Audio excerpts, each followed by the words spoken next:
Live from Laurel, Maryland, this is NASA's coverage of the double asteroid redirection tests planned impact with asteroid Dimorphos.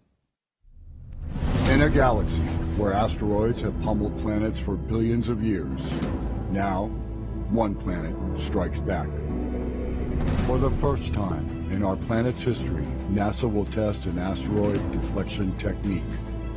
It's the first planetary defense method of its kind. NASA's double asteroid redirection test will intentionally ram itself into an asteroid and alter its orbit forever.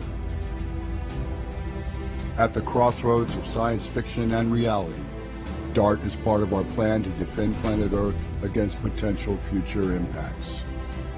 The test to protect the future of our planet takes place today.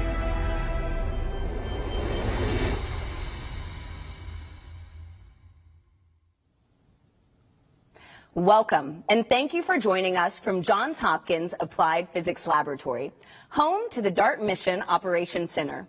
I'm your host, Tahira Allen with NASA Communications, and tonight we're following the real-time journey of the DART spacecraft and its planned collision with asteroid Dimorphos. The Double Asteroid Redirection Test, also known as DART, is the world's first planetary defense test mission of its kind. At 7:14 p.m. Eastern, it will demonstrate an asteroid deflection technique known as kinetic impact. Rest assured, this is only a test. The asteroid DART intends to impact is not a threat to Earth now, nor will it be after the collision. We have live views of the action from space, so keep an eye on the DART cam in the lower left-hand corner of your screen. Right now, you're only seeing a black screen with a single point of light. That point contains two asteroids in it, Didymos with a smaller asteroid named Dimorphos orbiting around it. As long as we continue to receive these live views from DART, we're going to keep that feed up on your screen. As we get closer to impact, the asteroid will begin to take shape, and eventually Dimorphos will fill your entire screen. You'll also notice a countdown clock indicating how close we are to impact and a progress bar that will check off key milestones along the way.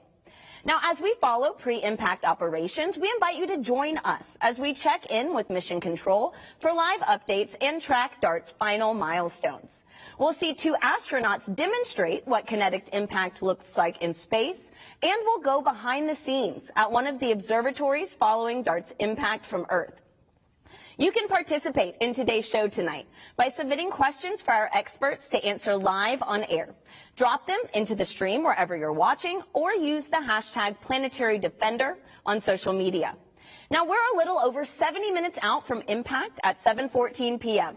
Let's now meet your co-host, Samson Rainey, joining us live from the Mission Operations Center. Samson, it's good to see you. How does it feel to be in the middle of the action tonight? Hey, Tahira, I am feeling great. It is awesome to be back here after co-hosting DART's launch just 10 short months ago. How's the energy over there? Wow, that's amazing, Samson. You know, everybody's super excited. I've been talking to some scientists and engineers before the show, and it's really just anticipation about what's going to happen tonight. So with that, could you give us an update on how things are going with mission operations? Glad you're enjoying it there. This is going to be fun. So I mentioned launch, right? It was a huge event. NASA launches have become a staple of life for space aficionados. But there's never been anything like what we're about to see tonight, an attempt to impact an asteroid in near real time, the first attempt to change the motion of a celestial body. Just wow. If we hit that asteroid, Tahira, I think we're going to see a whole new side of this team that we've never seen before. Because let me tell you, since launch, these engineers and scientists have been eating, sleeping, and breathing this mission. This center has been like a second home for them as they've been monitoring the spacecraft's health and managing everything from propulsion to the power supply, guidance, and navigation. The list goes on and on. They've run countless simulations and have rehearsed for this moment time and time again, preparing for anything, and I mean anything that could possibly happen. A quick recap of the last 24 hours. No surprise here, they've been busy. Last night, they performed the sixth and last of what are called trajectory correction maneuvers to aim DART to within 200 meters of Didymos. Then they worked straight through to this morning to make sure that all went smoothly. Then they soldiered on to get us ready for tonight. And here we are, about an hour and 10 minutes from impact, and we're now in what's called the terminal phase, meaning that SmartNav, the autonomous navigation system, is actively guiding the spacecraft as it was designed to do for its final 4 hours. I also received word minutes ago that DART has reached another critical milestone. Draco, the eyes of SmartNav, is able to detect Dimorphos. This is a major goalpost, I have to remind you, because up until now, Draco has only been able to detect Didymos, the much larger asteroid it orbits. The next major milestone we're waiting for is for SmartNav to be locked on or targeting Dimorphos. We'll get more into what that means later. Lots more to come as we draw closer to impact. Back to you, Tahira. All right. Thank you, Samson. It feels good to know that we are detecting Dimorphos. Now, before we get any closer to impact, let's get to know our spacecraft and its mission. After a beautiful launch from Vandenberg Space Force Base on November 24, 2021, DART has traveled over 400 million miles. And now, in just over an hour, we'll witness the spacecraft collide with asteroid Dimorphos in an attempt to change its orbit forever. The DART spacecraft is about the size of a vending machine and uses hydrazine thrusters for propulsion and roll-out solar arrays for power. It's traveling at about 14,000 miles per hour and will complete the last 4 miles of its journey in just 1 second. DART is on a collision course with asteroid Dimorphos, which is about the height of the Washington Monument and, more importantly, poses no threat to Earth. Dimorphos sits within a double asteroid system and is the smaller moonlet asteroid orbiting its larger companion Didymos. DART has just one instrument on board, and that's a Draco camera, which is feeding images to its autonomous navigation system, steering it straight into the asteroid. Now, teams from around the world have worked hard to get us to this moment. Samson is standing by with NASA's head of science and Johns Hopkins APL's head of space exploration. Let's check in to hear more about the journey. Thanks, Tahira. To help give us some insight into what it takes to imagine, much less attempt, a mission this ambitious, I have with me Thomas Zurbuchen, Associate Administrator for NASA's Science Mission Directorate, and Bobby Braun, Space Exploration Sector Head at Johns Hopkins APL. Thanks. Gentlemen, thanks so much for being here. Thank you. Thomas, I'll start with you. The mission, this team has been through an intense journey, years in the making, and they're now on the cusp of doing the seemingly impossible, impacting a tiny asteroid 7 million miles away from Earth with a spacecraft traveling 14,000 miles per hour. Why is it important for us to continue to push the boundaries of what's possible in space? You know, what I always think is the world is made out of a box. Those are things we know, we can use, and a large space of things that are unknown. In that large space are solutions for problems of the future. There's new research, new understanding of nature. And we at NASA, we're all about moving that boundary back, moving it back to make more things useful for us, like DART, but also understanding nature in a new fashion. It's incredible, Thomas. Well, based on what we know tonight heading into this main event, you know, what are you thinking about our chances of impact? Wow, I'm betting on the team. Betting on the team is always the right thing to do when it comes to NASA missions, whether it's this one or other teams we've had.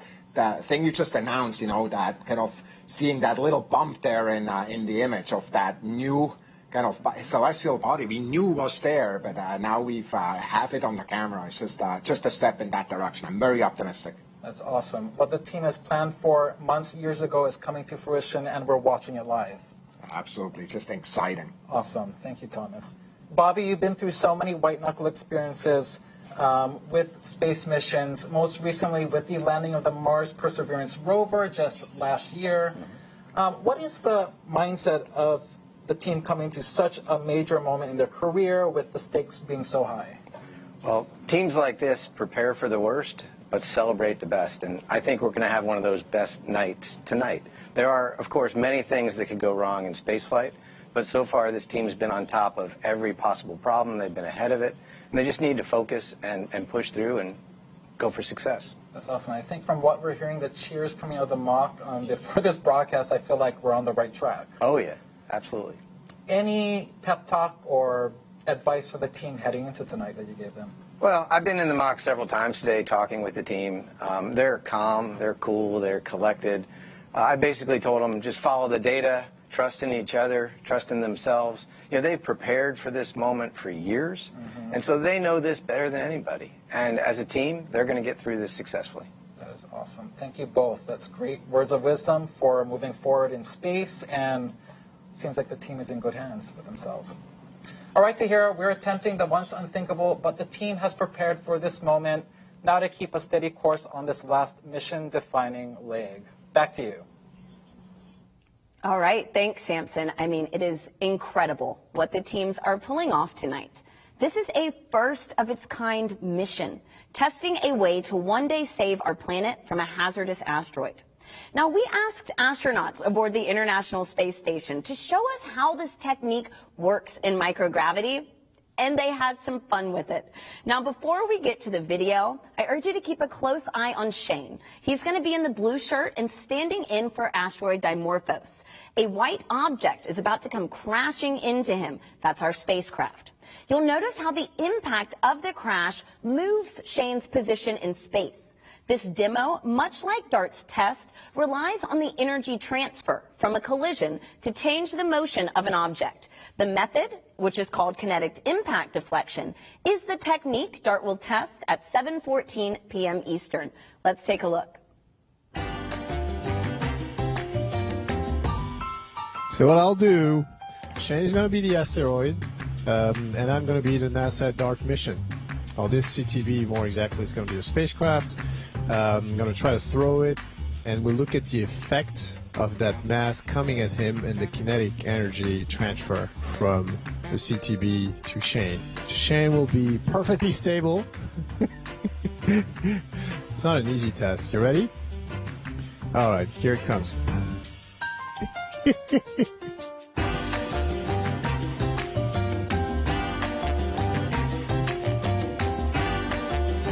I've redirected Shane successfully. Pretty good. All right, now back on Earth, we're taking your questions live in just a few minutes. Send them in using the hashtag Planetary Defender and stand by. It's time now for our first status poll update. Let's head to Samson to check in on DART's progress. Samson, how are we looking? Hey, Tahira. We are entering the 60-minute mark until impact, and as you noted, the team is about to conduct a poll, which is essentially a status update to check that key systems are in working order. We're talking Draco image quality, smart nav, guidance and navigation, ground systems performance, everything that's anything to do with getting us to impact. All right, I think the poll is about to get underway. Let's start to listen in.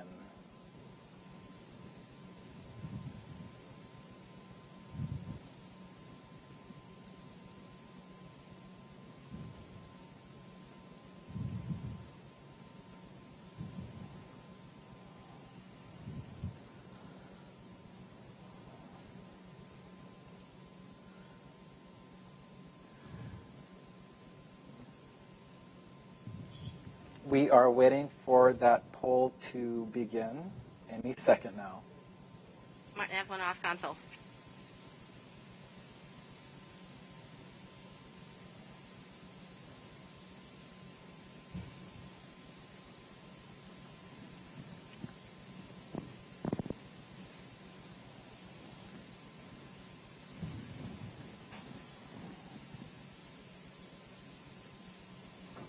Waiting on that first poll of the evening. There will be two polls, one at 60 minutes, which is now, and one at 30 minutes.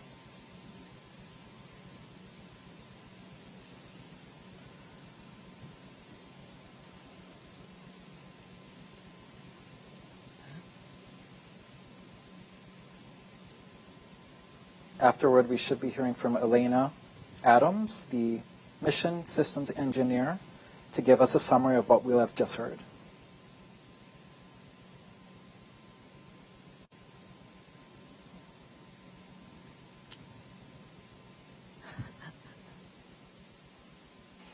All right, folks, we're an hour prior to impact. Woohoo! And we're seeing Dimorphos, so wonderful, wonderful. All right, let's do our poll. Image quality? Let's start with you.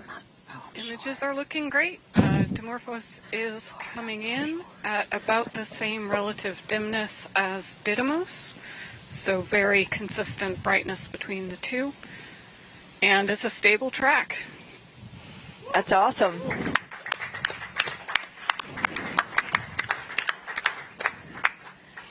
All right, SmartNav. SmartNav is looking good. We're sitting at about 30 meters of projected miss distance. There is no movement right now on the bars for doing a maneuver, but we do expect that when we transition in about 10 minutes that we'll see a maneuver at that point. Yeah, that's great. And at this point, because we have a stable track, we do expect to transition over at that time. So that's really good. Whew, that's good. All right, GNC. GNC is nominal. We're ready to burn. That sounds good too. And maneuver. All right. Let's see. Autonomy. Autonomy is nominal. Heaters are cycling and no more fault rules. All right. DSN. DSN looks good, and we don't see any sign of rain. And ESA looks good as well. That's good. And then ground system. Ground system is nominal, and we have a clear vision of Dimorphos on the image display now. Yes, it looks great. Thank you, guys. All right, one more poll after this, but in the meantime, we're going to hopefully transition at 15 minutes to locking. So stand by.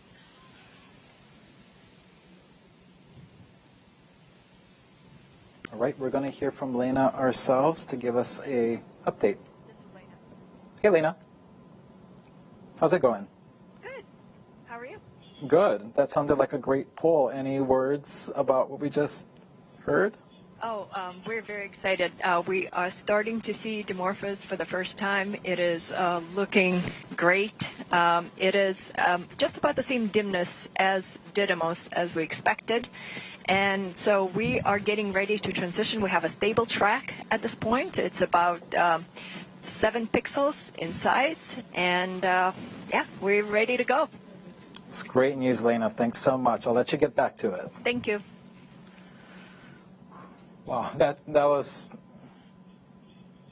a great update. Joining me in reacting to that bit of news is Angela Stickle, planetary geologist and a DART investigation team lead. Angela, you just heard the poll. You just heard Lena. Things seem like they're going really well. What are you feeling? What are you thinking? Oh, I'm so excited. This is fantastic. We can see Dimorphos, and we're on our way. Gosh. Basically, we just got to keep humming along, right? Right. It's awesome. Heading in. Gosh, well, let's quickly talk about the next major milestone that's ahead of us, locking on target with Dimorphos, which could happen as early as 10 or so minutes from now. Right now, SmartNav is still targeting Didymos, right? But locking onto Dimorphos means, all right, Dimorphos, you are bright, you are consistently bright enough, I'm ready to start targeting you. Can you dive into what that means a little bit more? Yeah, exactly. So SmartNav is looking for bright parts of the image, and so as Dimorphos gets closer and it's brighter and bigger, SmartNav will just target onto it as opposed to Didymos, and we'll be on our way to impact. That is awesome. Thank you, Angela. That's very cool stuff. Good luck with the rest of the evening. Thank you. Great. And while we wait, we want to invite you to celebrate the life of an important member of our DART team. Pulling off extraordinary events requires extraordinary people. And Ray Harvey was just that. A leader, an engineer, a friend. Ray devoted his life to making the impossible possible. Tonight, we pay tribute to DART's former mission operations manager. Ray Harvey was our mission operations manager for DART, but I've known Ray since I've been at the lab, which is about 14 years. As a young engineer, having people like Ray was actually extremely important because you could go ask Ray a question. He would tell you a joke, but he would also give you an answer, so you didn't feel awkward asking questions. You would just feel good coming out with more knowledge, but also you had fun in the process. I've known Ray probably since I started working here almost 25 years ago, and he was always like a good mentor and a sounding board for anything we were doing. I think everybody learned something from Ray, his leadership skills, how to treat people, how to work as a team. Ray was a pretty amazing person. Even though he was fighting this terrible disease, He made it a point to be involved in all the rehearsals and all the activities going on DART. He led the mission operations team to the last few days of his life. He was really hoping to make it to the end of this mission. He meant so much to this team and to getting us to this point. It represents so many years of hard work of him and also the team, but him leading that team. And so the DART spacecraft is a tribute to Ray. We are hoping that this experience kind of goes out to Ray and to his family. We will really miss him, and we already miss him.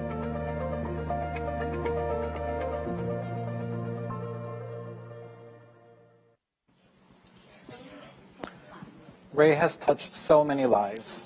Even in the short time that I knew him, he was so generous with his knowledge, and he made you feel like you belonged. Ray, you will be greatly missed. This one's for you. Tahira. Thank you, Samson, for that beautiful dedication. Now, if you're just joining us, we're under an hour away from the DART spacecraft's head-on collision with Asteroid Dimorphos.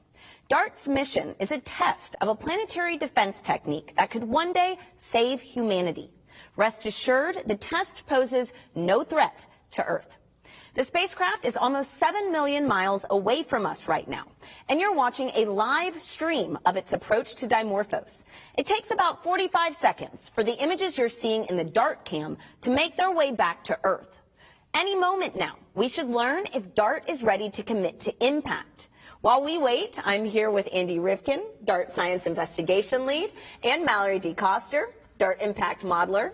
Andy, Mallory, while we wait to learn if DART is ready to commit to Dimorphos, I can't help but wonder, why this asteroid? That's a great question.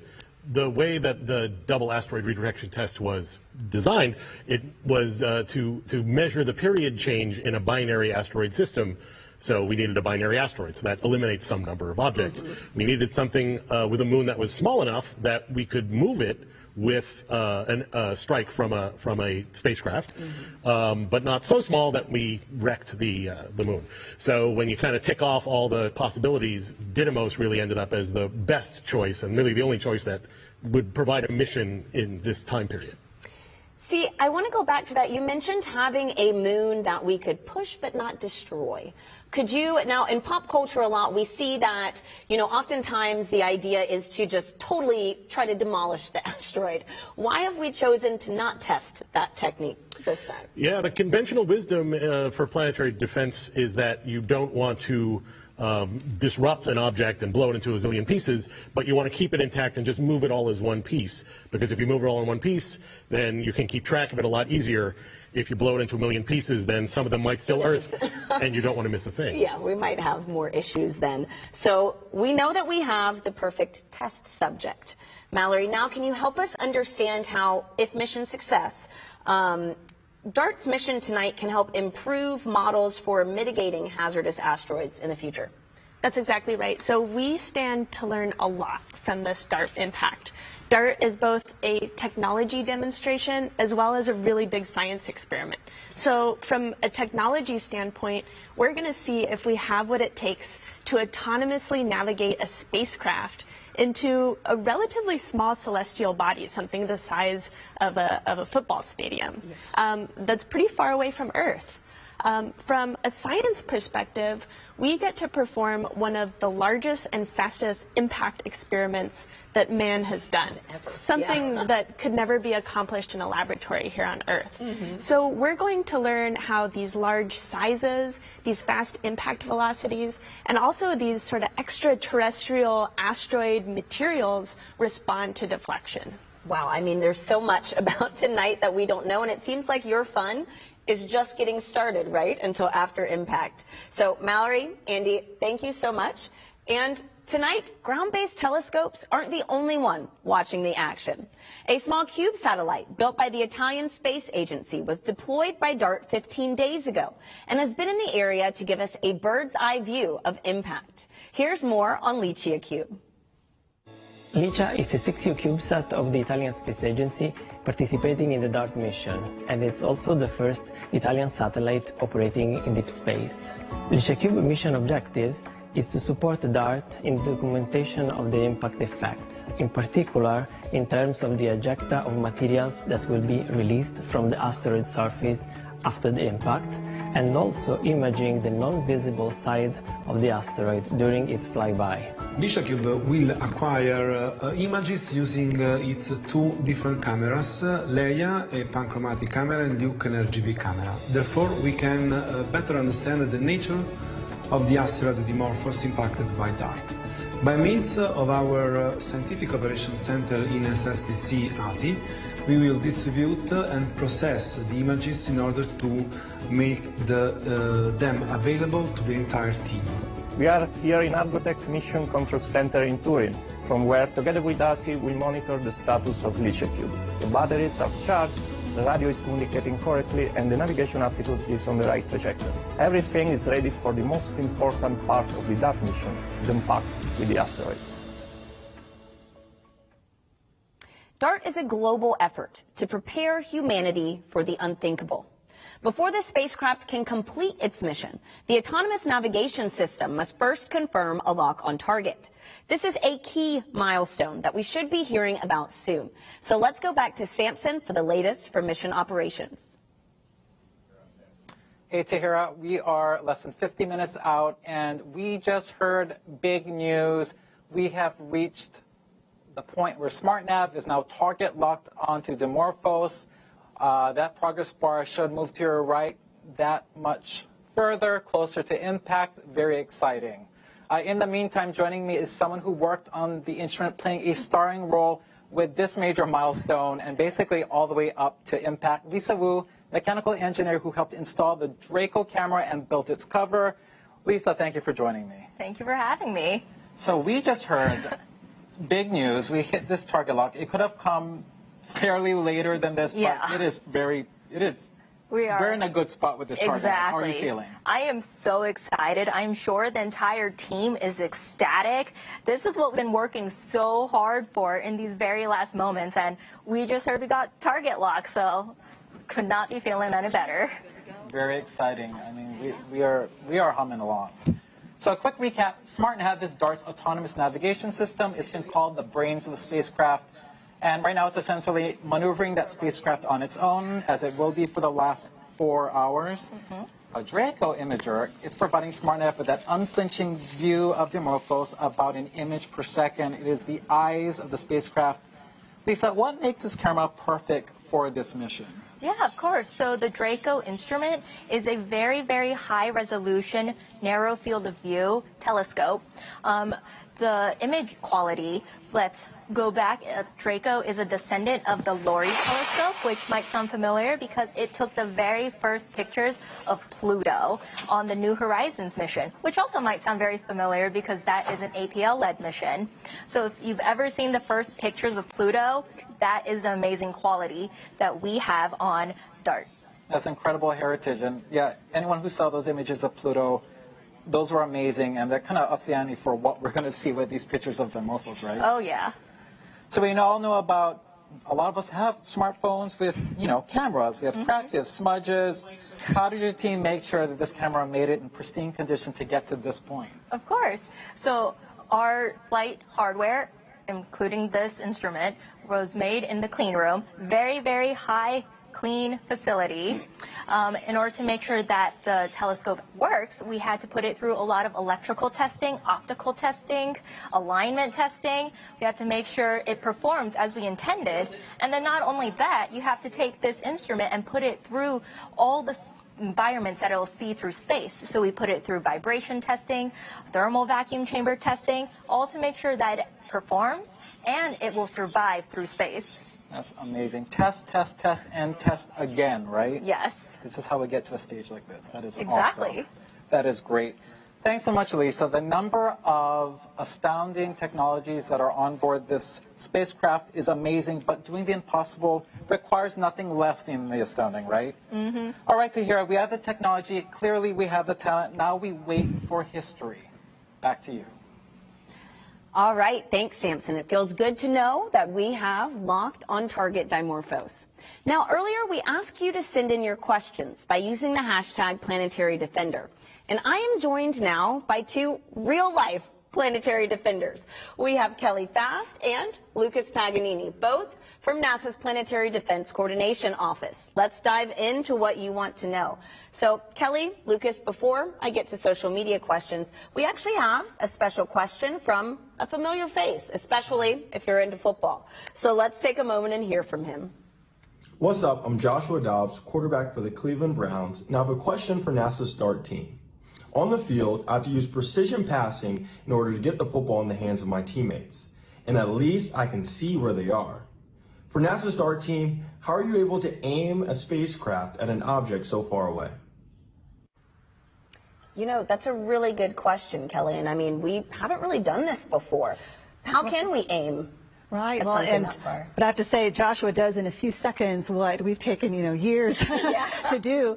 Just as he has to throw it where he knows that the player will be, throw his football where the player will be. DART needs to end up where Didymos and Dimorphos will be, and so that was learned from astronomy, looking at through telescopes, calculating the orbit, and then the people who launched DART to its destination navigated there. So there's just a lot more calculations involved, which Joshua does in his head. Yeah. And then there's this autonomous navigation. It would be like he had a football that could navigate itself. Yeah. And so we have that to lean on that he doesn't, and so that's what helps get to that destination. All right, nice. I mean, it's very impressive. And so we have another question from Jonathan on Facebook, who wants to know, how can a small satellite like DART be able to impact something as big and heavy as an asteroid and actually move it? Right. And it's all about momentum, right?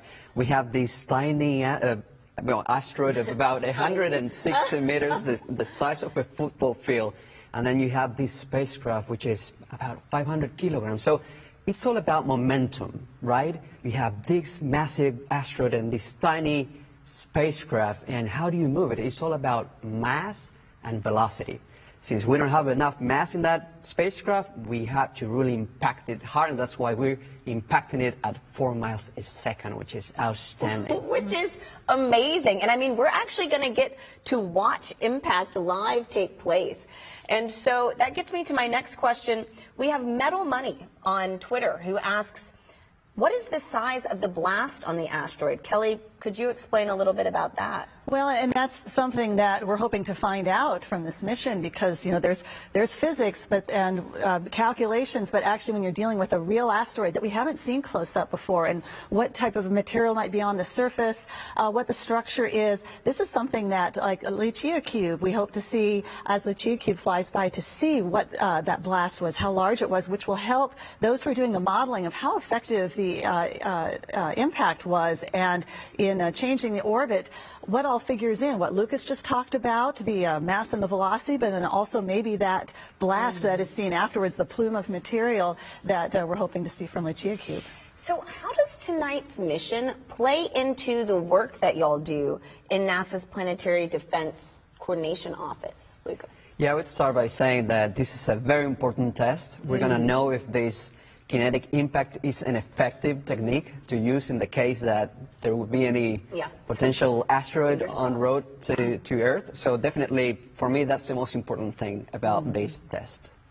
But then on top of that, there's finding the asteroids, because you can't go out and mitigate a possible threat if you don't even know it's there. And so NASA is very focused also on finding near-Earth asteroids with telescopes that survey the skies every night, looking for near-Earth asteroids, getting the orbits calculated, figuring out where they're going to be in the future to see if we even need something by DART, and then working to speed that up. NASA's working on the Near-Earth Object Surveyor space telescope that would look in the infrared and have a different perspective, complement the ground-based telescopes to accelerate things, just so that we know, is there a threat out there that we're facing that we do not yet know about? Wow, I mean, it's incredible just to know the work that is already being done. It's good to know that we're building off of it, but it's good to know we've already got some people watching the skies. Yeah. And so I have our next question from Alan on Twitter, who asks, how long does it take for pictures to reach Earth? Kelly? Well, the time it takes light and then a radio signal from the spacecraft to come to Earth is 38 seconds. But then there's also the time needed to process the images, so a few more seconds on top of that. So under a minute, but still it's not instantaneous because it's a ways out there. Well, that makes sense. I mean, but under a minute to get something back from space, I'd say we're doing pretty good right there. That's right. So, Lucas, Kelly, thank you so much for everything that y'all are doing to keep our planet safe. Thanks to hear.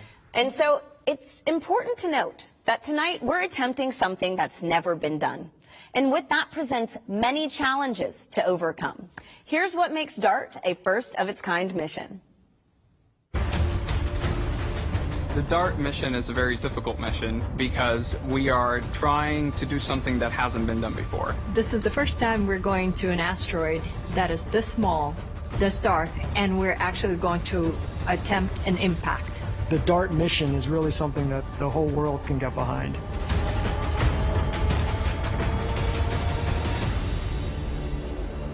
We're doing this mission to prove that we can deflect an asteroid if we find one that is on an impact course for Earth. We are trying to hit an asteroid 163 meters wide, which is about the size of the Washington Monument, while flying at 6 kilometers per second, which is like going from New York to DC in about a minute. There is no chance that this asteroid could ever hit Earth. It's a very small asteroid. It's only about the size of a small football stadium, and it's almost 7 million miles away from the Earth. That's 28 times the distance between the Earth and the Moon. There's kind of a limit on how much mass you can launch into space. You know, rockets are only so big. So our spacecraft is only the size of a golf cart. Draco is the primary instrument on the DART spacecraft. It is the camera that is going to be imaging the Didymos system as we approach. When we first see the asteroid through Draco, it's just going to look like a pixel. There's a star tracker on board that takes images of the stars and compares them to a known catalog to determine which way it's pointing in space. It poses the biggest risk because very, very small errors in this measurement can spell the difference between success and failure. And those measurements are going to be fed into the SmartNav algorithm that's going to be making the autonomous course correction commands that will put us on an intercept course. There is a very small probability that we don't hit the asteroid. Even if we do everything right, our sensors work well, our spacecraft is doing well, we are looking, we're finding the asteroid, even then, we might still miss. We're trying to teach a computer how to recognize an object we've never seen before. And the way it does that is by taking pictures of the asteroid and then interpreting where it is in space and guiding itself to it. The spacecraft is controlling itself. SmartNav is guiding the spacecraft.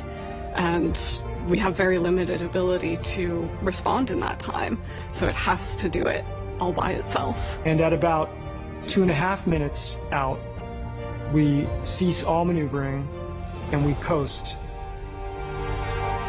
until we hit the asteroid. It is going very, very fast towards the asteroid, traveling at 6 kilometers per second. 200 times faster than a car on the freeway. So when we hit, all of that mass, all of that momentum pushes the asteroid. Even giving it a small nudge will allow it to change its course. But if we did see an asteroid on track for Earth, this would be enough of a deflection. It's like a bittersweet moment. Yeah, all this hard work just got destroyed, but that was exactly why we put it all together. Of all the endeavors that we do for space and in space, this is probably one of the ones that one day will be the most important thing that we've ever done. In the future, I hope that DART can teach us what ways work and what ways don't work for planetary defense. Because it is humankind's first demonstration that we have gained the knowledge and the technology to be able to protect the Earth from an asteroid impact.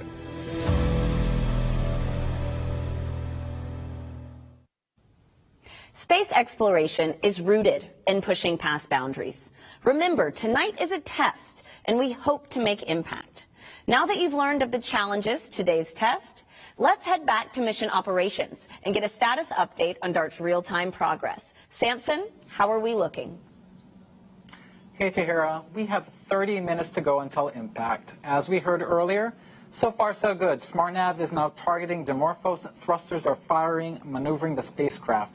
Draco, DART's eye, playing paparazzi with Dimorphos, providing SmartNav with about an image per second. And this is a good time to remind you that what we're seeing on the Draco feed is delayed by about 45 seconds on account of signal delay and image processing. And coming up, we're about to see the team conduct a final poll, one last scheduled confab to make sure that all systems are go. And as we head to that, I have someone with me who knows a thing or two about ensuring spacecraft readiness and integrity. Betsy Congdon, DART's mechanical systems engineer. Betsy, thank you so much for joining me. Thank you. So you led the team that literally put DART together, is that right, Betsy? Yeah, so my job is to make sure the engineers and the technicians all physically put all these boxes that you've been hearing, bolts and all onto a spacecraft altogether. I gotta ask, with a mission so ambitious, how many hours, how many years, how many people? Do you have any idea at this point? Oh, man. So, I mean, DART has been thought about for a long time, but really started in earnest about 5 years ago. We started building up the spacecraft and, in that assembly that I was talking about 2.5 years ago.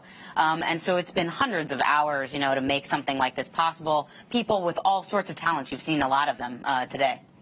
That's incredible. And so we're heading up toward another status update, as I said earlier. And as we all know, space is a unique and challenging environment. When you're assembling DART, what were the key boxes you were checking off of that very long quality assurance list to get the spacecraft to where it is right now and hopefully till impact? So space is very hard, and so what we do is each individual component, Lisa was talking about this earlier, goes through its own individual testing, and then we put the whole spacecraft together, and we will check out the electrical systems, making sure all the boxes are working and talking to each other. We put it into a vacuum chamber, make sure it's going to work in space, put it through all the different temperatures it's going to see, and then put it on a shaker table and actually mimic launch, and so it actually goes through all of that as a full spacecraft as well as individual components. So we go through a lot of testing, mission operations, mission simulations to get to this point. That's incredible. I mean, I don't know if you included, you mentioned so much, Ray. Is that also accounting for the temperature fluctuations in space? That's another key part. Yeah, so we have chambers here at APL that are specially built to take these spacecraft, put them into the vacuum of space, and run them through the temperature spaces that we're going to actually see. It's incredible. How many times do you check? Is it like one test and we're done, or are you sometimes testing and testing? Lots and lots of testing, and that's what makes it, so perfect. We're seeing these great images coming in because of all that testing and all of that work. So, you don't do anything once. You're doing it many times because once it's in space, there's not a lot of ways to fix it. Right. Well, do you ever, think about that one panel, that one component that gave you a little bit of heartburn in the clean room, and you're up at night thinking, I think that thing is going to hold true up until the end? Everything is looking really good. I will say, we had a lot of new technologies, which are really exciting. The ROSA solar arrays had never been integrated onto a spacecraft before, and so that was like a challenge, but one the team was up for, and now it's all ready and working perfectly. All these new technology demonstrations, it only adds to the complexity of this mission and to, testing things. I wouldn't say even more so, but it's just as critical. But new technology, everything has to be so to make sure it comes. Yeah, I mean, all of this new technology just requires extra testing, but that just gains confidence. You're seeing the team working through that, working through all these mission sims. So that's really what makes it exciting. You don't want to just do the same thing over and over. This is what makes APL a special place. We build these special spacecraft that, have never been done before. The last quick question for you. It's got to be a little bittersweet that a spacecraft you poured heart and soul into is about to careen into an asteroid. How are you feeling about that? I'm feeling great about it. It was designed to careen into the asteroid. It's meeting its destiny. So it's really exciting to see, and I can't wait for impact. Well, it is serving a purpose. I guess that's why it's easier to let it go. Exactly, very much so. That is awesome. Well, I think we are about to get into that final poll in the mock very shortly. So we're going to hear that final 30-minute poll, and then we're going to hear from Lena Adams again, DART's mission systems engineer, to give us that summary of what we just heard, how she's feeling, how they're feeling in there. Very exciting stuff. This will be the final poll of the evening.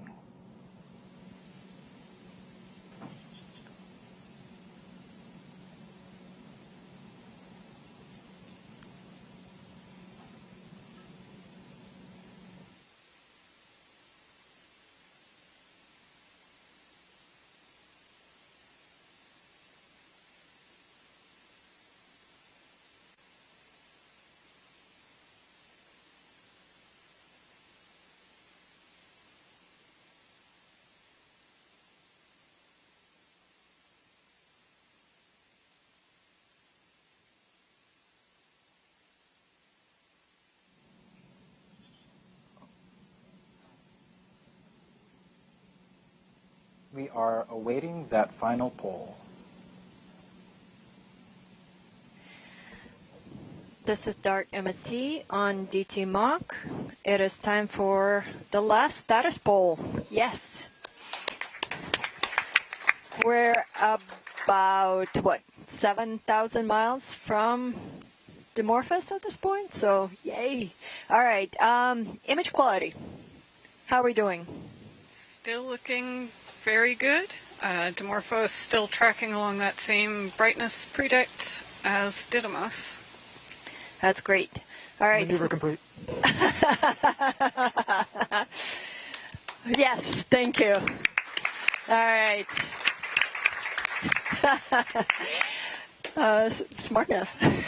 SmartNav is looking nominal. We are at under 30 meters of projected miss distance right now. Yeah, it's looking really good. Look at that. That's looking fantastic. Very excited. All right, GNC. Yeah, GNC also looking good. We've been very excited to do those burns, so we've been waiting a long time. Oh, this is great. Autonomy. Autonomy is green. The heaters are cycling nominally, and we've had no new fault rules firing. Okay, wonderful. DSN. DSN is green, and ESA is green. Got plenty of margin. Looks good. All right, ground systems. Ground system has been helping a few users manage clients, but everything is going fine there, and we are green. Yes, wonderful. Thank you, guys. Completes the poll.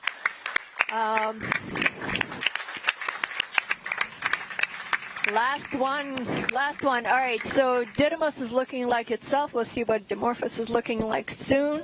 In the meantime, we're going to transition to precision lock at 20 minutes. That's our next milestone. So thanks all.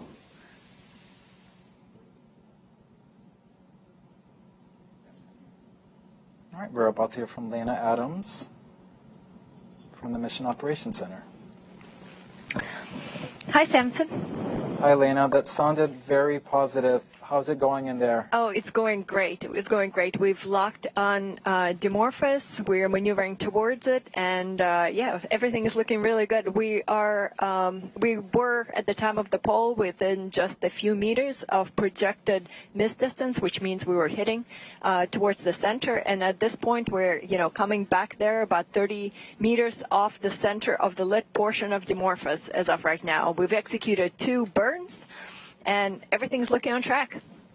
Oh, that sounds wonderful, Lena. Thanks so much for that, and good luck on the final stretch. Thank you. Thank you. Have a good one. All right, Betsy. We had that very positive poll. Lots of fantastics, lots of clapping. We heard Lena in a very positive mood. How are you feeling? I'm feeling great. It's amazing to see the actual dots on the screen for real coming down from the spacecraft. Very exciting.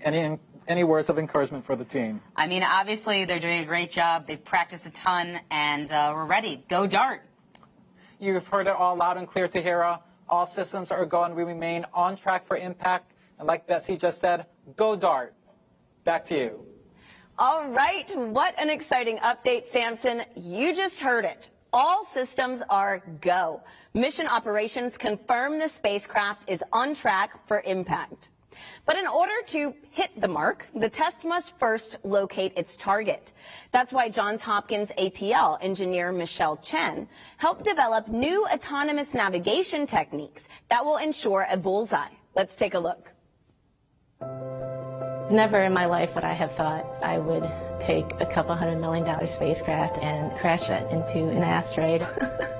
My name is Michelle Chen, and I lead the team that is responsible for the autonomous navigation of DART spacecraft to hit an asteroid. The DART mission is the first planetary defense test mission. Our goal is to hit and impact an asteroid to understand and study the momentum transfer so that we could potentially later down the road, if we need to, deflect an asteroid on its way to Earth. I am the SmartNav lead.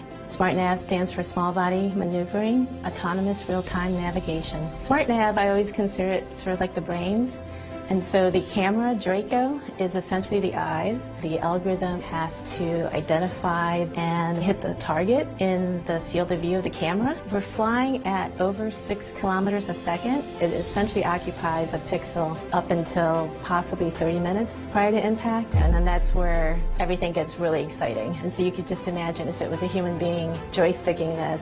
Because we don't know for sure what the asteroids look like, our simulation gives us the capability to use different asteroid shapes and asteroid objects to see that our SmartNav algorithm performs against all these unknowns. We're super excited and nervous as well. I love pushing the boundaries, and I love the application of math into real-world problems, and then seeing it actually doing its thing. To me, there's nothing cooler than that. If you're just joining us, we're about 24 minutes away from DART's impact with Asteroid Dimorphos. The spacecraft is flying at 4 miles per second, guided only by its autonomous navigation system.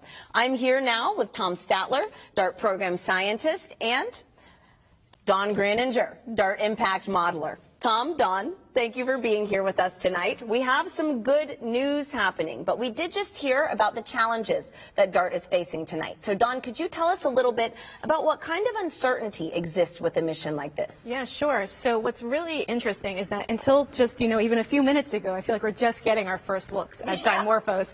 And so we have absolutely no idea what we're going to be impacting into. It could be covered in rubble pile. It could be just a completely different shape. We don't know until we really write up on that impact. And that's probably one of our biggest uncertainties on this. I mean, but that's what really makes tonight so exciting. And so, Tom, could you expand a little bit more on how we will use this information in the future if all goes successfully? Well, this test is really important to understand how we might be able to deflect asteroids in the future. And when we measure the change in the binary period of Dimorphos, and we will understand how the asteroid reacted to our kinetic impact. And then as we get deeper understanding into exactly what the geology was of that asteroid, that's the basic information that's going to help us refine our physics understanding of asteroids and our ability to compute and predict, like Don does, run these fantastic codes and extend this knowledge to really have a good plan for how we might react if we ever do discover a dangerous asteroid that is different from Dimorphos.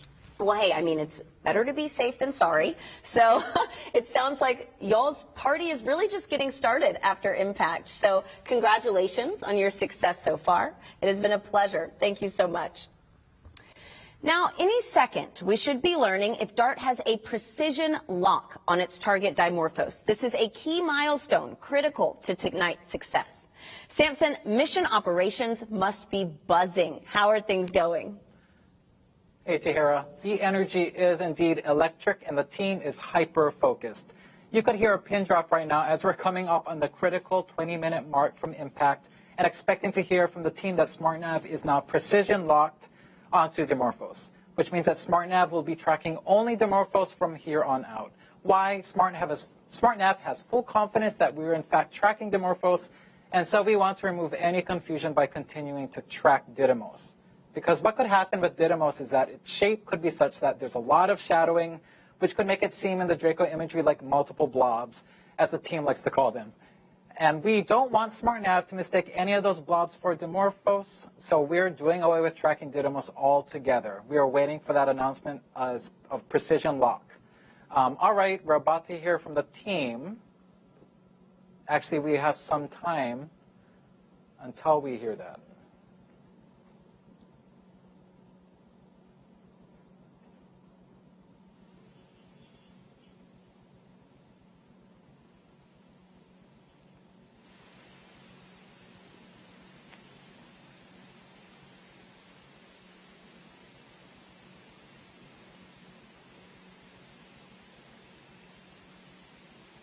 And now let's listen in for that confirmation of precision lock. All right, we expect to be in precision lock soon.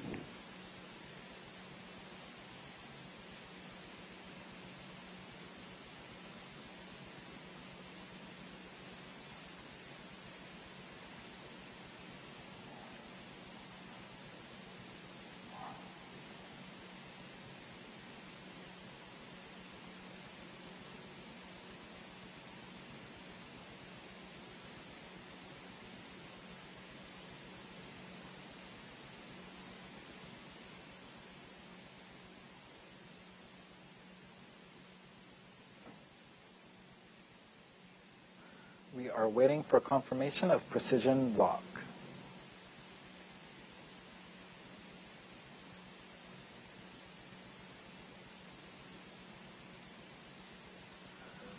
MSC, this is SN5. Go ahead, SN5. We are precision locked and still tracking Dimorphos. Yes.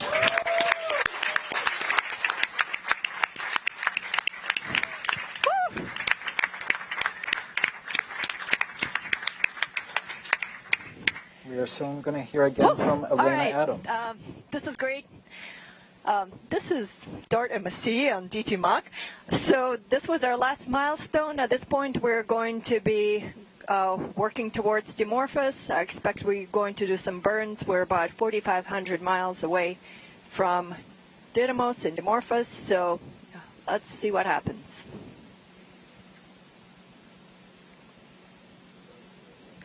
Ground staff 41, FC2. Right, joining me now to react to that bit of good news is Lindley Johnson, NASA's Planetary Defense Officer. Lindley, you heard Lena, we are now precision locked, a lot of applause, things are looking good. And we are now headed for the moment of truth. How are you holding up? Oh, I'm doing great. You know, the team's been doing great. The spacecraft's doing great. It's this precision lock, you know, is absolute milestone for the terminal phase here. We've got a good signature on Dimorphos, so the spacecraft has what it needs to guide itself in for the impact here in 17, almost 18 minutes. So we're doing great. Yep, so close. Very exciting moments ahead. Now, we can't say this enough, and I know you've said it so many times, but it's worth repeating for viewers that Dimorphos is not a threat to Earth, nor will it be after impact, right? No, that's right. This asteroid system is still almost 7 million miles away from the Earth. It's at its closest point in the orbit right now to Earth. So from this point forward, it's going to be moving away from Earth. So there's no chance of anything here. We've got to look for all the other unknown asteroids out there still to find what the hazard really is.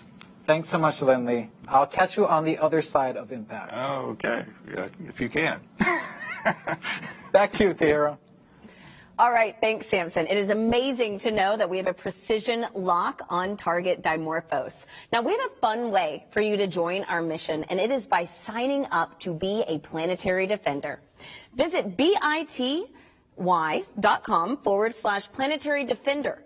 Take the quiz and receive a certificate like this one. Now, once it's official, show us on social media using the hashtag Planetary Defender. Now, telescopes from around the world are observing tonight's impact to ensure that how successful we are at changing the asteroid's orbit. They'll be measuring this success. And you may be wondering, how does that happen? Let's go behind the scenes with astronomer Nick Moskovitz at Lowell Observatory, home to the telescope that discovered Pluto, to see what's in store for DART.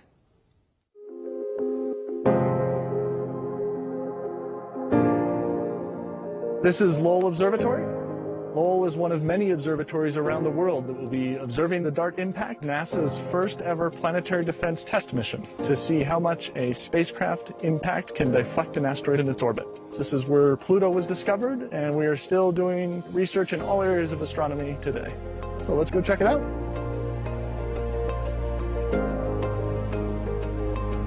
This is the Pluto telescope, the telescope that was used to discover Pluto almost 100 years ago. So here we are at the Clark telescope. This is where Percival Lowell sat to observe Mars. Let's head on over to the Lowell Discovery Telescope, about an hour south of Flagstaff, which is where we are going to be collecting data for the DART mission. The reason we're all the way out here in the middle of this forest is that we have really dark skies here.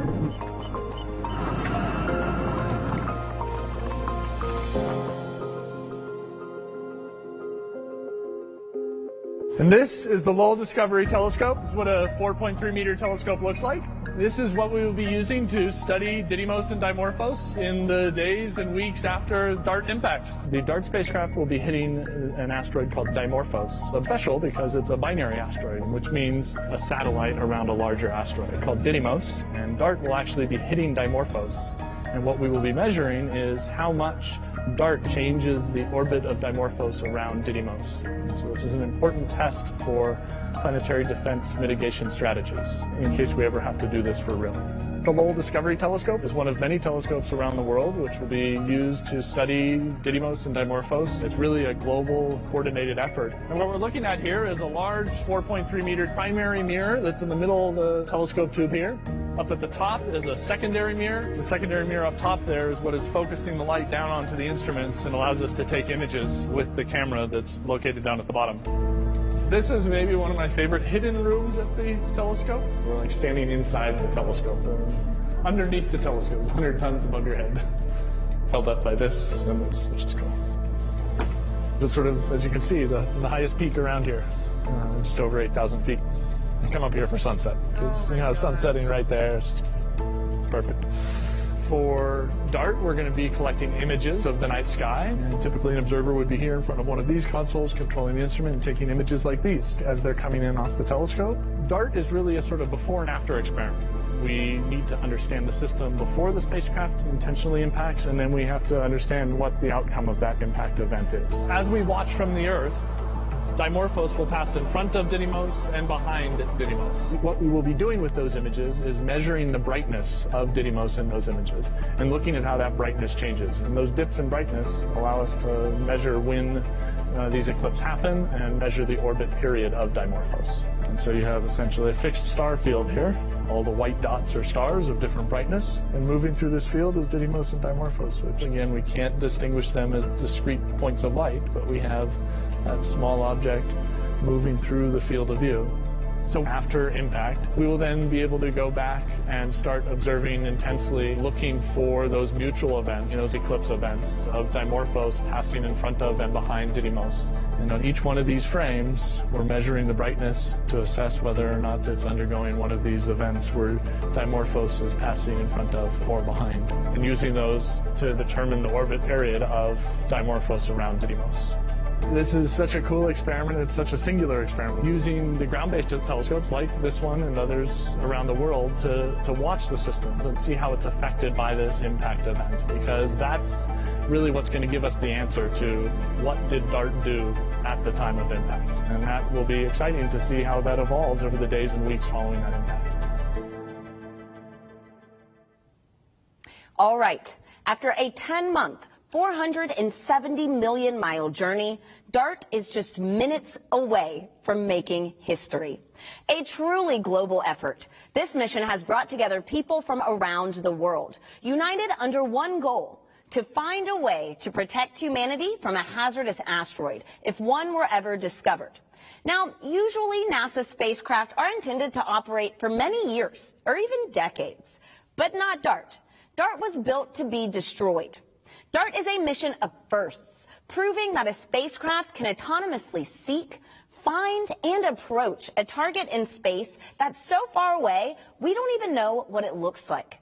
It also marks the first time humanity will have moved a planetary body in the universe. I said that correctly. Now, at this point, the spacecraft is controlling itself, making small maneuvers to ensure it's lined up with its target. DART is speeding through space and will cover the last 4 miles of its journey in just 1 second. Coming up, we'll hear the final updates from mission operators and witness the big moment live from space. Samson, you have the best seat in the house. How are we looking? You're right, Tahira. Front row tickets to the biggest event in town, and things are looking good. We are T-minus 10 minutes to impact, and DART is precision locked onto Dimorphos and zooming down the home stretch. Now, we have a lot to cover in the time we have left, and I'm thrilled to have with me Lori Glaze, Director of NASA's Planetary Science Division, with me for the ride. Lori, such a pleasure to have you. Oh my gosh, I am so excited to be here and really happy that we are here in this final 10 minutes. We are almost there. Well, you were just in the thick of it with the team up until a few minutes ago. What is the atmosphere like in there? I can only imagine. It's really, it's great. I mean, they're excited. Every time there's a marker that we meet a milestone, everyone is cheering and very excited. But there's also almost a sense of a calm confidence that with every milestone, everything's going, as planned. We're found and we locked on the target as planned, pretty much at the right time. They're looking at the brightness and the reflectivity of the object, and it's more or less what they expected. Everything is performing as expected, and so there's a lot of cheering and happiness, but just kind of a sense, hey, we've been planning for this a long time, and we've got it. We've got this. We've been planning for this. We can hear applause left and right throughout this evening, all good signs. What are they focused on at this critical juncture, Lori? It is basically years of planning, 10 months of making sure we get to this point after launch, and they've been juggling a lot. Is there anything in particular that they are glued on as we enter this moment of truth? Yeah, so the main thing they've been watching is, getting to that point where we could do the precision lock, where we had good enough signal coming back and enough confidence in where we are relative to Dimorphos that we could really do that precision lock onto the target. And it's hands off now, right? We're not, the spacecraft is going to drive itself, and really focused on that, that point where they could be precision locked. And they're also thinking about looking at and reassessing continuously what's the probability of miss, right? As you get closer and closer, that probability should get smaller and smaller, and it is. It looks really, really good right now. Well, it sounds like the game of thinking, of wondering, really doesn't end until that last second comes to pass. So they can do a lot of great up until this point. We just have to see this through to these last few minutes. Well, and in a few minutes, speaking of that, all the years of thinking, of doing, planning, reacting is finally coming to an end. From 5 minutes to impact, there will be no more opportunity to send any commands to SmartNav in the Mission Operations Center. The team will be purely spectators, the data coming in, and they are just waiting it out like the rest of us for the first time. Lori, this is huge both from an operational perspective and also an emotional one, isn't it? Yeah, it is. I mean, you can imagine, I'm really excited about it, and I've been engaged with this mission for, the last 4.5 years that I've been in my current role. But this team has been working so hard on this for so many years, and they've put so much of their energy and their time into this, and so much planning and rehearsing, and it's a really big event for them to, like you say, just counting down and watching. At this point, there's not much else they can do but watch and see the fruits of all their work. Yeah, I've gotten to know many members of this team over the past few months, and there's a lot of alpha individuals on there, right? You need a good mix of alpha people to make sure we get to this point. I can only imagine what they're feeling. Perhaps, like you said, a little bit of relief, a little bit of, can I let this go? I have worked for this moment so long, and now we can no longer do anything. That moment is just coming up. Yeah, but I think they're ready. I think they're at that point. You're getting some shots of Elena Adams, the systems engineer, and you can see the excitement in her voice. She's so ready to show the success of this mission. This is awesome. 5 minutes out, which we're coming up on now. The team will be hands off 2.5 minutes from impact. SmartNav, which has been guiding the spacecraft autonomously for 4 hours, will also step away, stop any maneuvers. DART will simply be coasting to its fate. This is blockbuster stuff, Lori. Oh, yeah. Oh, yeah. We are there. Yeah. I have front row tickets, and we are very soon about to open up these airwaves in the Mission Operations Center.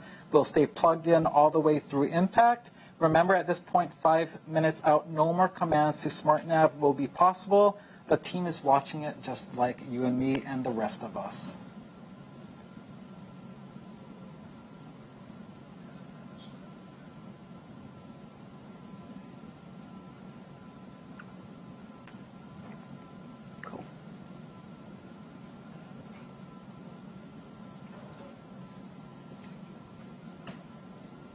All right, we've reached 5 minutes from impact. The final command opportunity to SmartNav has passed, and the team is simply watching that data stream in just like we are. Also remember, there is a 38-second lag for the data to travel to Earth, and also an additional few more seconds for image processing. It's important to note that.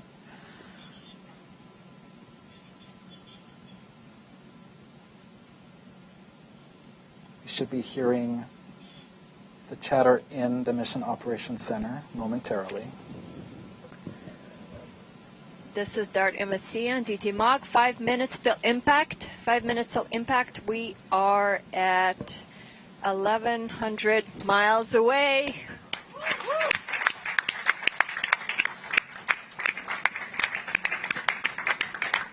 Also, our window for sending any commands to the spacecraft is done.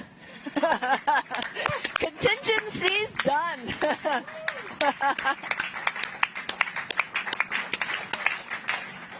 This is a great vibe in that Mission All right. Operations Center right now, Lori. It really is. They are so excited.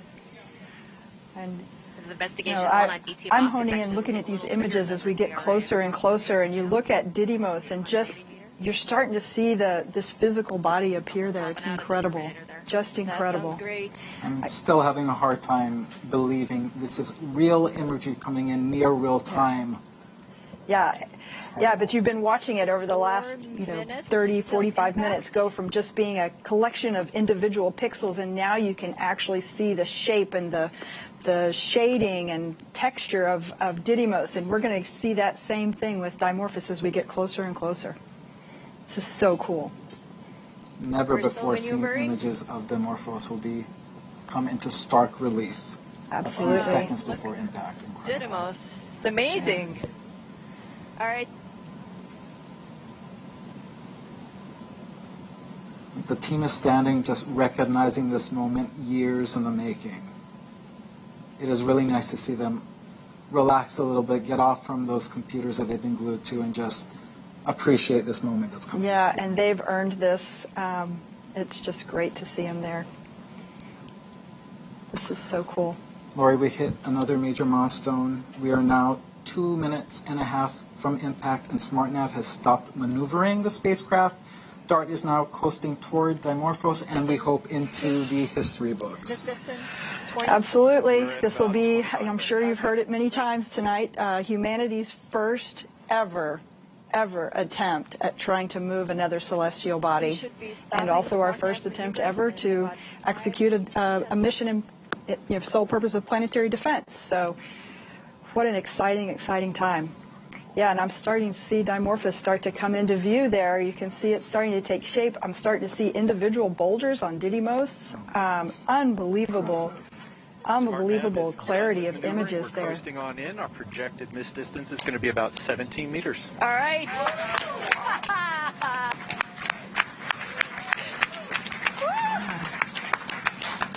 All eyes on this event. Space telescopes, ground telescopes from every continent on Earth.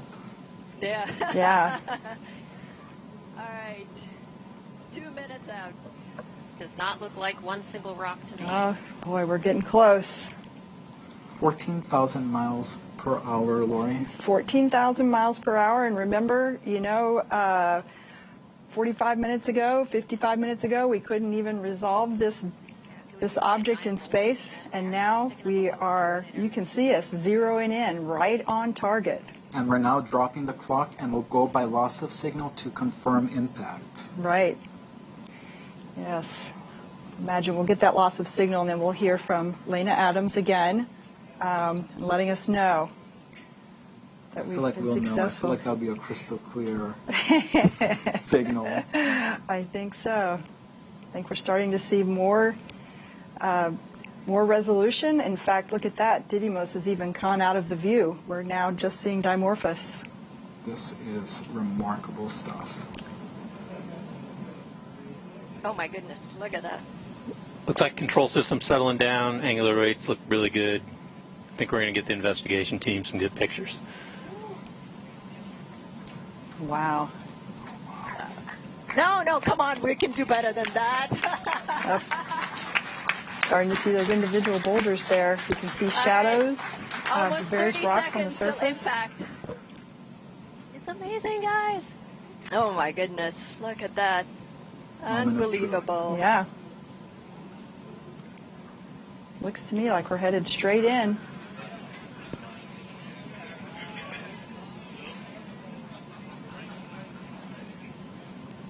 Oh my gosh. Oh wow. Yeah.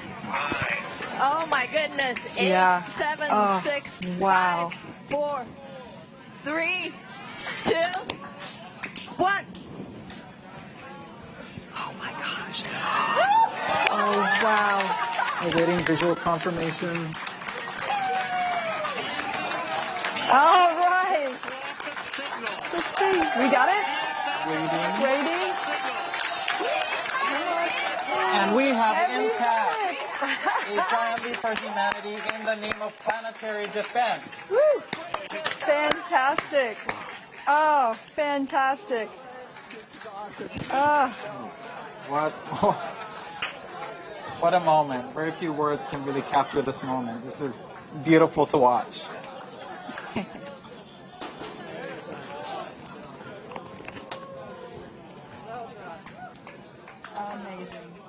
Amazing. What a team. What a team and what an accomplishment. Team. A few weeks ago, they had their last dress rehearsal. They were getting emotional at the dress rehearsal. They're like, this is crazy. We're getting emotional. This is not the real thing. I can only imagine what they are feeling right now. Yes. Well, you can see them there on screen. They're all pretty excited. Wow. Hearing impact, the curtains close on Draco feed. That raw joy from the team, years of hard work and the weight of expectation lifted off their shoulders. This is amazing.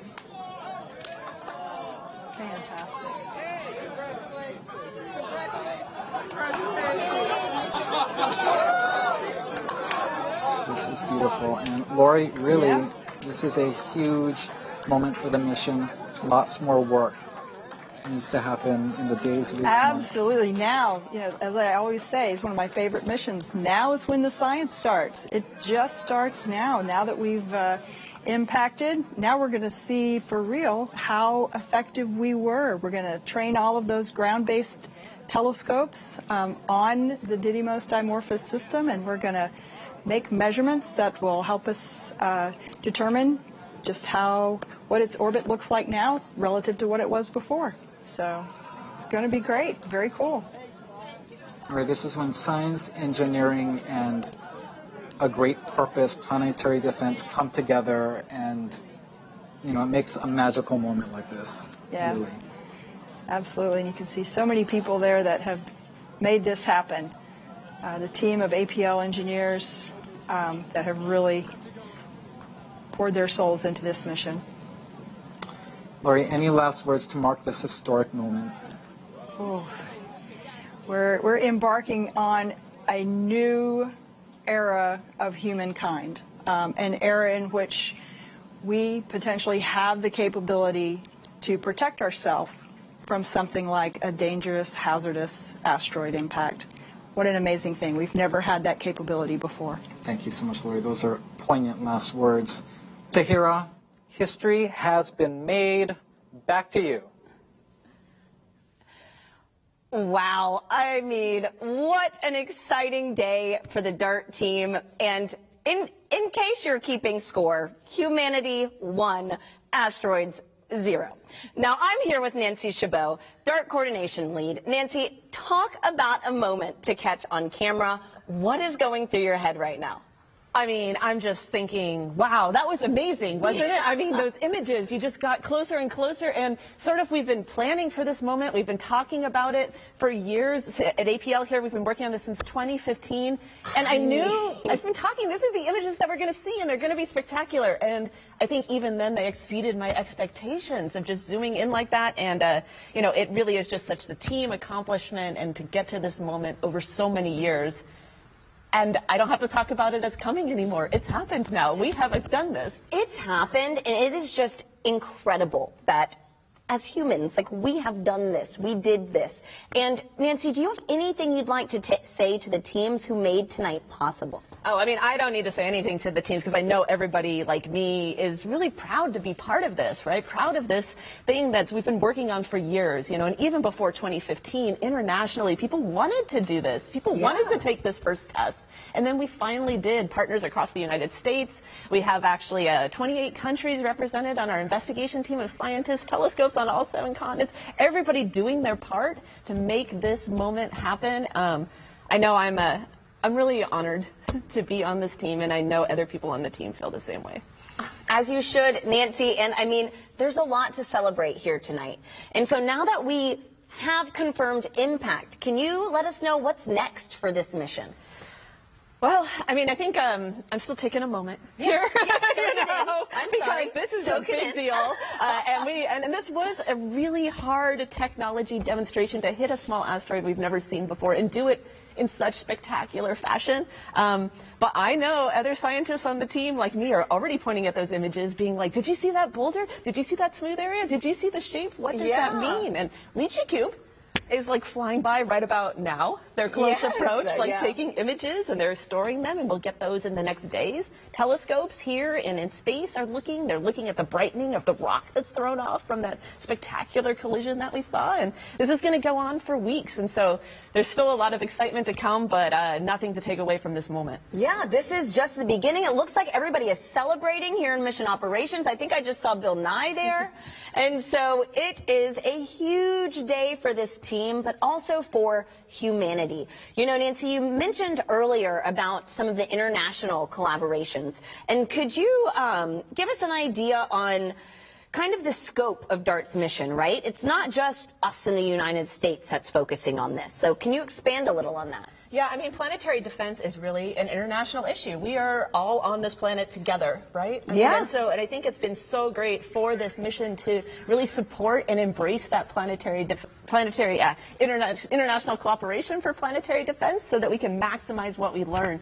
And this idea came about from international scientists talking to each other, working together, you know, in order to make this moment happen for NASA's Planetary Defense Coordination Office, building the spacecraft here at APL. But really, scientists around the world are ready to study the, what did we do to Dimorphos, but more importantly, what does that mean for potentially applying this in the future? I mean, DART really is just the start. It's just the first planetary defense test mission. It was spectacular, and it's accomplished, and we'll figure out how effective it was. That's really what we're going to learn in the next weeks to come. All right, we hit this asteroid. Now, how effective was that at deflecting it, and what would that mean for using it? Yeah, there's still so much to unpackage here. And so we have a special guest who is wondering, you know, more of what's next for this big mission. So let's hear from her now. Hey everyone, I'm Danny Hansen, American Paralympic rower and hydro athlete.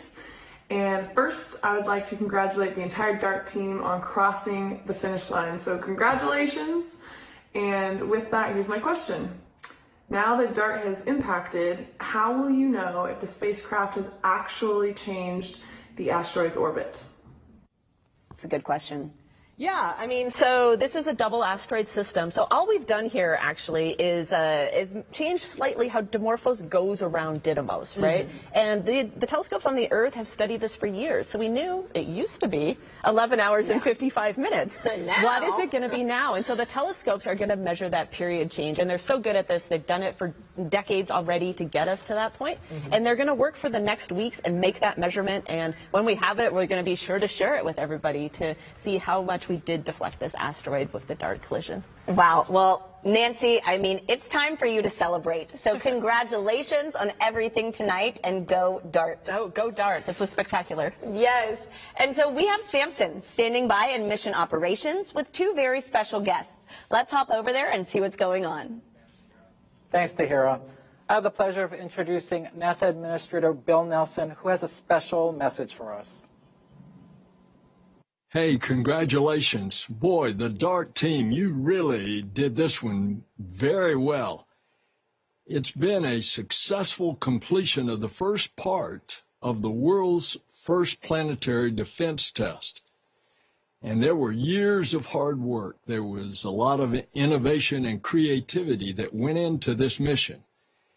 And I believe it's going to teach us how one day to protect our own planet from an incoming asteroid. I really look forward to learning all about what's happening from the observatories so they can tell us about the changes in this asteroid's orbit. So thank you to this international team. We are showing that planetary defense is a global endeavor, and it is very possible to save our planet.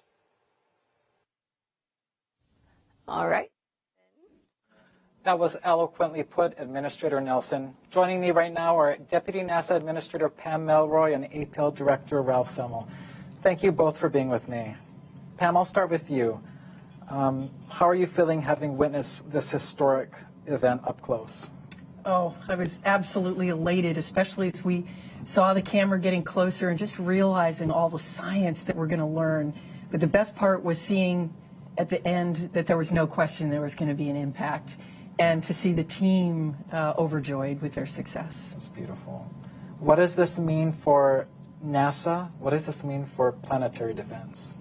Well, NASA works for the benefit of humanity. So for us, it's the ultimate fulfillment of our mission to do something like this, a technology demonstration that, who knows, someday could save our home. Very powerful. Thank you, Pam. Ralph, you were in that mock for the moment of impact. We've seen a lot of major milestones in APL's history in space. We're talking the first flyby of Pluto, the first mission to orbit Mercury, and now the first spacecraft to impact an asteroid. What was the moment like for you in there? It was incredible to see how so many years of hard work and creativity resulted in a direct hit of Dimorphos was just an adrenaline rush. I'll add that I've been at the lab now for quite a few years, and I've been involved in a lot of missions and achievements, and never before have I been so excited to see a signal go away and an image to stop. Ralph, I'm going to give you both a treat right now. We're going to play that replay of impact on our screens right now so we can enjoy it again. Ralph, what does this achievement mean for Johns Hopkins APL? Huge, right? Oh, it is huge. And in fact, if you'll excuse the pun-like statement here, the impact on APL, as it was on Dimorphos, is immense. This is exactly the kind of mission that APL seeks to do, a never-before-done mission. I'd like to thank NASA for entrusting us with this mission, and I'd like to tell everyone how proud I am of the entire DART team and APL for this game-changing achievement. Incredible. Thank you, Ralph. And we're watching that replay right now on our screens and just admiring that remarkable achievement once again.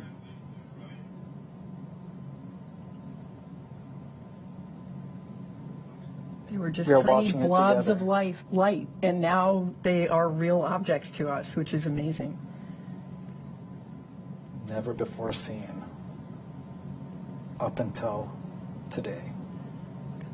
That is amazing. You know, it's just as good the second and third time. Yes. There's that drop off, knowing we made impact. Fantastic.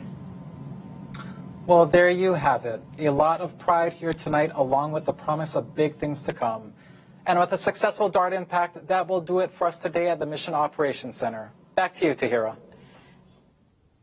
Amazing. I mean, today is a fantastic day. And DART is just the beginning of a global planetary defense effort.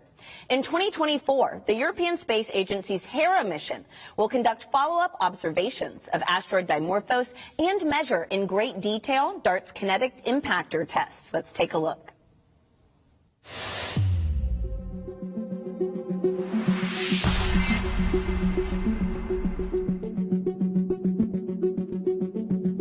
The DART impact is going to be an incredible moment, something we've been looking for over 17 years. My name is Jan Carnelli, and I'm leading the Hera mission for the European Space Agency. The deflection by DART will be measurable from ground with telescopes. However, only with Hera coming up close and inspecting the asteroid will unveil all of those parameters that will allow us to plan for a deflection mission if one day we need one.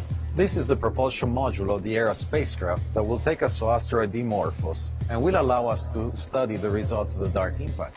The propulsion module is being built here in Italy and then will be sent to Germany, where will be mated with the instruments and the rest of the spacecraft to be ready for launch in October 2024.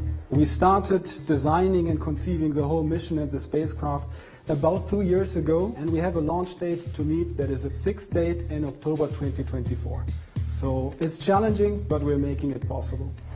You could say that Hera is really 3 space missions in one. We have one, the main spacecraft that we are currently building at OHB in Germany, but we also have 2 smaller missions that are spacecraft in their own right. Those are the 2 CubeSats, Juventus and Milani.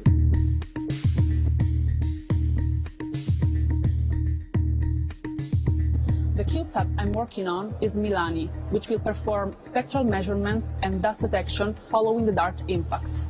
My name is Margherita Cardi from TEVAC International in Italy. We will work alongside the other CubeSat, Juventus, which will perform Kahneman X-ray of the asteroid to understand the internal structure. This is going to be the first time that we have CubeSats on board an ESA spacecraft. Once we arrive there, we will be deploying the CubeSats in order to complement ESA's scientific observations, taking more risk, but also trying to have higher rewards. The CubeSats will be installed on 2 panels that will be mounted on each side of the structure of Hera. They are just the size of shoebox, however they contain complex technology which will really allow to bring added value to the Hera mission. Hera and DART represent a fantastic international collaboration between NASA and ESA. The 2 missions complement each other and will validate an asteroid deflection technique that we could use in the future to protect planet Earth.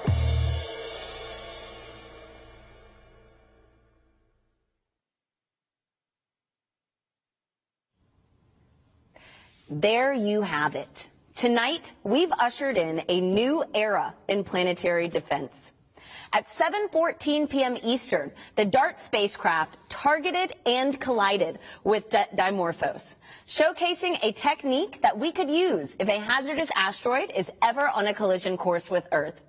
Even though impact is over, the process of moving the asteroid is still going on as we speak.